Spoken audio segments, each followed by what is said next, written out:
نحمده ونصلي على رسوله الكريم أما بعد أعوذ بالله من الشيطان الرجيم بسم الله الرحمن الرحيم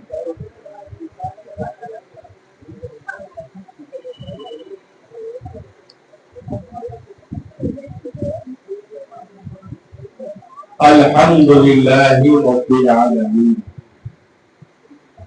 صدق الله العظيم وصدق رسوله النبي الأمير المتين الكريم ونحن على ذلك لمن الشاهدين والشاكرين والحمد لله رب العالمین۔ بہرحال بلند ایک مرتبہ جھوم جھوم کر درود پاک کا نذرانہ پیش کریں۔ صلی اللہ علیہ نبی علیہ صلی اللہ علیہ وسلم صلاۃ و سلام علیک یا رسول اللہ۔ جان بھی دی ہوئی اسی کی ہے،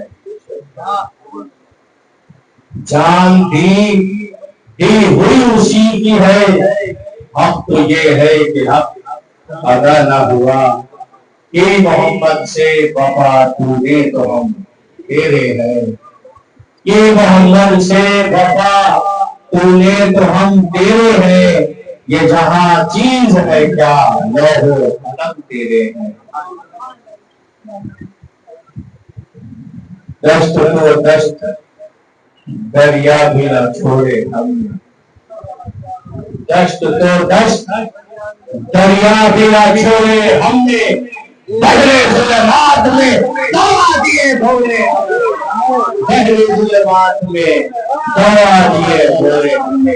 عزیزان ملت اسلامیہ، مشکل آج ہم لوگ شاہ عبدالرزاق نورالعین فرزند مخدوم اشرف جہانگیر سندانی کا عرس مناتے ہوئے یہاں سے رخصتی لینے والے ہیں، تو بس میں نے سوچا کہ چند کلمات آپ تک پہنچا دوں تاکہ آپ بھی مخدوم پاک جو اپنے فرزند ارجمند کو محبت اور پیار سے ہدایت فرماتے تھے، وہ ہدایتیں میں آپ تک پہنچا دوں۔ ایک مرتبہ حضرت سیدنا مخدوم اشرف جہانگیر سندانی نے، توجہ رکھیے گا، مجھے آپ کی بھوک کا پورا احساس ہے، مگر یہ بھی کام جو میں آپ تک پہنچا رہا ہوں یہ بھی بھوک سے کم نہیں۔ حضرت سیدنا مخدوم اشرف جہانگیر سندانی نے وسیع دسترخوان لگایا ہوا تھا، تمام آپ کے خلفاء و برادرین تشریف فرما تھے۔ حضرت سیدنا عبدالرزاق نورالعین کو آپ نے جب دسترخوان پر نہیں پایا تو ایک اپنے چاہنے والے مرید کو اشارہ کیا کہ بھائی فرزند نورالعین کہاں ہے؟ پیار سے نورالعین کہا کرتے تھے، میری آنکھوں کا۔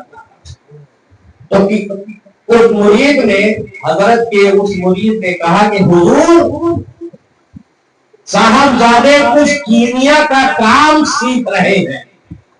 سمجھ گئے کیمیا کا کام؟ سونا چاندی وغیرہ وغیرہ بنانے کا جو ایک ہنر ہے، اس ہنر میں مشغول ہے۔ سرکار نے کہا کہ فوراً بلایا جائے، طلب کر لیا، کہا فرزند سنا کہ آپ کیمیا کے کام میں دلچسپی لیتے ہیں۔ فرزند انجمن نے کہا کہ جی حضور، آپ نے توجہ، آپ نے مٹی کا ایک ڈھیلا اٹھایا اور آسمان کی طرف پھینکا، اور جب زمین پر گرا تو وہ ڈھیلا اب مٹی کا نہیں سونے کا بنا ہوا۔ تو کہا فرزند کیمیا اگر پیدا کرنا ہے تو یہ کیمیا پیدا کرو کہ مٹی کو چھوڑو تو سونا ہوگا۔ نعرہ تکبیر، نعرہ رسالت، نعرہ رسالت، فیضان مخدوم سمنا، فیضان مخدوم سمنا، فیضان حضور۔ گویا کی مخدوم پاک نے فرزند عبدالرزاق نورالعین کے حوالے سے اولادوں کو بھی یہ میسج دے دیا، اولادوں سے وابستہ مریدین کو بھی یہ میسج دے دیا کہ اے میرے چاہنے والوں، اے میرے دیوانوں، اے میرے سلسلے کے لوگوں، سنو، تم اتنے قیمتی ہو، تم اتنے قیمتی ہو، اس وقت تک میرے سلسلے میں داخل نہیں ہوگے جب تک کہ میں تمہارا نام لوہے محفوظ پر نہیں دیکھتا۔ اشرفیوں، ناز کرو تو اشرف کا، کون پاتا ہے خاندان ایسا۔ لوہے محفوظ پر جب مخدوم پاک اپنے مریدوں کا نام دیکھ لیتے ہیں تب اسے سلسلہ نصیب ہوتا ہے۔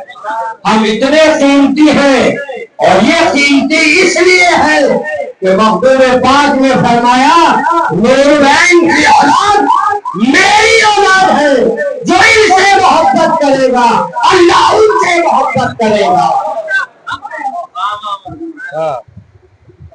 یہی بات سرکار دو عالم صلی اللہ علیہ وسلم نے فرمائی تھی کہ حسن اور حسین میرے بیٹے ہیں، حسن اور حسین فاطمہ کے بیٹے ہیں، جو ان سے محبت کرے گا اللہ ان سے محبت کرے گا۔ تو یہ کیمیا جو ہمیں پیدا کرنی ہے اپنے اندر، وہ آئے گی کیسے کہ ہم مٹی کو چھوئے تو سونا ہو جائے؟ یہ کیمیا آئے گی کیسے؟ کیونکہ اس زندگی میں دو چار تو سبھی کو ہونا ہے، تو اس کا بھی نسخہ موجود ہے۔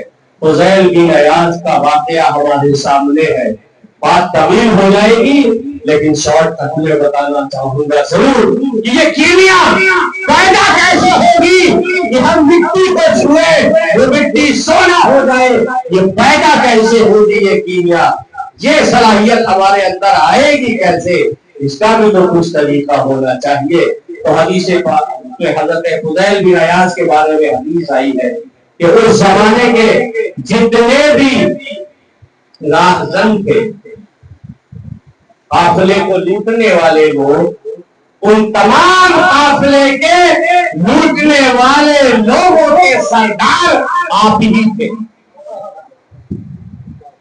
کوئی قافلہ اس علاقے سے نکل نہیں سکتا تھا۔ سونا لے کر جا رہا ہے قافلہ، چاندی لے کر جا رہا ہے، اور کوئی اشیاء لے کے جا رہا ہے، سب کو آپ لوٹ کر ایک بہت بڑا گودام بن گیا تھا، اور اس گودام میں سارا لوٹا ہوا مال جمع کرتے تھے۔ اسی طرح سے کوئی بھائی نصیحت فرما رہا تھا۔ وہ نصیحت کیا تھی؟ نصیحت یہ تھی کہ جب کوئی بندہ نیک دل سے اللہ کی محبت میں، اللہ کے رسول کی محبت میں اپنے گناہوں کی توبہ کر لیتا ہے تو اللہ اسے بخش دیتا ہے، اور ایسا بخشتا ہے، ایسا معاف کرتا ہے کہ اب جو بندہ اصلی توبہ کو پہنچ چکا ہے اور مٹی کو چھوتا ہے تو وہ مٹی سونا بن جایا کرتا۔ واہ واہ، کیا بات! سبق ہے۔ تو فضیل بن عیاض رحمت اللہ علیہ اب قافلے کو لوٹ کر بہت مالدار ہو چکے تھے، تو آپ نے اپنی توبہ کا اعلان کر دیا، اور پورے عرب سماج میں یہ بات پھیل گئی کہ فضیل بن عیاض نے توبہ کر لی ہے، لہذا جن قافلوں کو جس وقت میں لوٹا گیا ہے وہ تمام قافلے آئے اور اپنا اپنا سامان اٹھا کر گودام سے لینا اعلان ہو گیا۔ تو سارے قافلے کے افراد آنے لگے، اپنا اپنا مال پہچان کر لے گئے۔ اخیر میں ایک پادری آیا، اس نے کہا کہ فلاں وقت میں میرا بھی قافلہ لوٹا گیا تھا، تو آپ نے فرمایا کہ جاؤ اپنا مال پہچانو اور لے جاؤ۔ جب اس گودام میں وہ پادری پہنچا تو کچھ بھی نہیں تھا، مال سب جا چکا تھا۔ وہ لوٹا، کہا کہ مجھے میرا مال نہیں ملا۔ تو اب آپ نے کہا کہ اس میں بھائی میری کیا پتہ ہے، میں نے تو سارا لوٹا ہوا مال اس گودام میں جمع کر دیا تھا، اور پھر میں نے اللہ کے حضور اپنی غلطیوں کی معافی مانگی، مجھے احساس ہوا کہ یہ میں غلط کرتا ہوں، میں نے توبہ کر لی، اب میں جھوٹ نہیں بولوں گا، آپ کے مال میں سے میں نے کچھ بھی نہیں لیا، کچھ بھی نہیں خرچ کیا، اب اس میں میری کیا خطا ہے کہ اگر کوئی اور آپ کے مال کو اٹھا کے لے گیا؟ بولے نہیں، مجھے میرا مال چاہیے۔ تو آپ نے کہا کہ کچھ مہلت دے دو، کچھ وقت دے دو، میں اس وقت میں کما کما کر محنت کر تمہارا مال لوٹا دوں گا۔ وہ راضی نہیں ہوا، تو آپ نے کہا کہو تو میرے جسم پہ جو کپڑے ہیں میں کپڑوں کو تمہیں دے دوں اگر تمہیں اس سے پورا ہو جائے۔ بولے نہیں، مجھے میرا ہی مال چاہیے جو آپ نے فلاں وقت میں لوٹا ہے، آپ کے آدمیوں نے لوٹا ہے۔ تو آپ بہت پریشان ہو گئے، دلی گئی ہے، تو اس پادری کے پیچھے ہاتھ میں ایک تھیلی تھی، توجہ چاہتا ہوں، اس تھیلی کو اس پادری نے فضیل بن عیاض کے ہاتھ میں دیا۔ آپ نے اپنے ہاتھ میں اس تھیلی کو لے دیا اور اس پادری نے کہا کہ یہ کہو کہ میری ہے، کہو یہ تھیلی میری ہے۔ فضیل بن عیاض نے کہا کہ یہ تھیلی میری ہے۔ اب اس پادری نے کہا کہ اب یہ تھیلی مجھے دے دو، وہ تھیلی اسے دے دی۔ اب اس نے تھیلی کو کھولا اور جیسے ہی کھولا اس کے زمین، اس کے پاؤں سے زمین کھسک گئی اور فوراً قدموں پہ گر پڑا، زارے خراب ہونے لگا، گڑگڑانے لگا، معافی مانگنے لگا۔ حضرت فضیل بن عیاض پریشان ہو گئے، کہا بھائی کیا بات ہے، کیوں رو رہے ہو؟ سارا کام تو میں نے تمہاری مرضی کا کیا ہے، اب رونا کس وجہ سے ہے؟ بولے سرکار مجھے معاف کر دیجئے۔ بولے کیا ماجرا ہے؟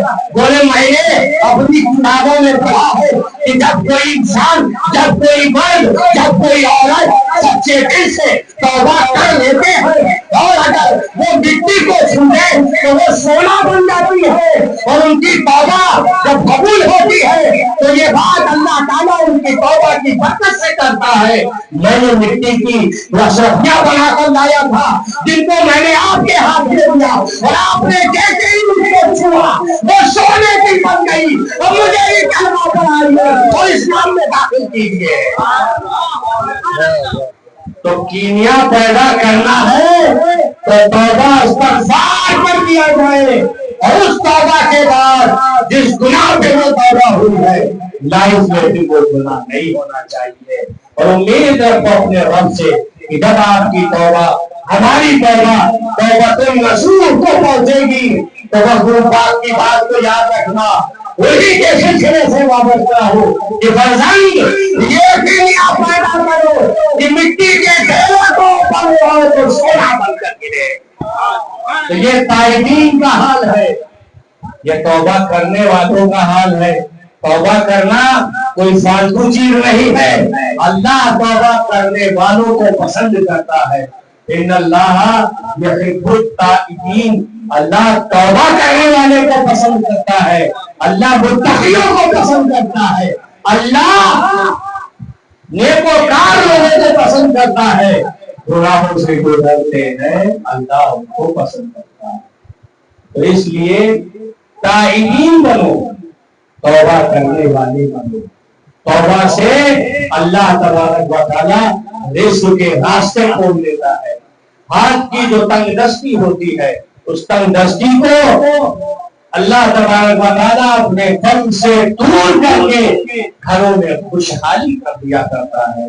تو فرزند مخدوم اشرف کو اللہ نے وہ قوت، وہ طاقت عطا کی کہ ان کی اولاد کو اولادوں سے جو وابستہ ہو گئے وہ بھی خوشحال ہو گئے، وہ بھی لنگر چلانے والے ہو گئے، اور ان کے گھروں سے بھی ہزاروں لاکھوں لوگ لنگر چکتے ہیں۔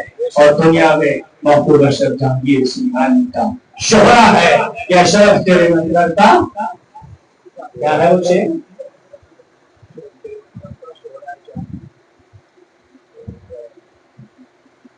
اتنے سب لوگوں میں کسی کو شعر یاد نہیں ہے۔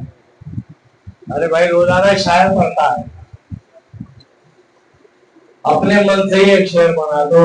اشرف کے اندر کیا کہنا، اپنے تو اپنے بیگانے میں رنگ اٹھایا کرتے ہیں. ہاں ایک خاص بات اور. ہاں چلیے کے لیے ابھی کہ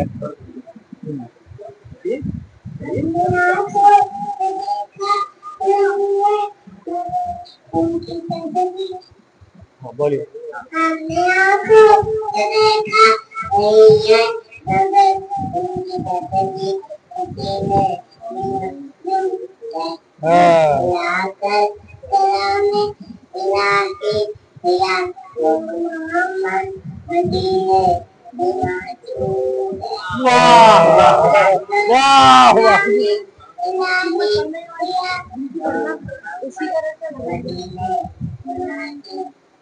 بس اب میں جناب سراج صاحب سے کہوں گا کہ وہ آئے اور ہم برادران جیما پر ایک وہ مخصوص اعلان کر دیں تاکہ لوگ اس بات پر بھی آمادہ ہو کہ ہم انہیں زیادہ سے زیادہ فیصلہ کی آنے والے مہمانوں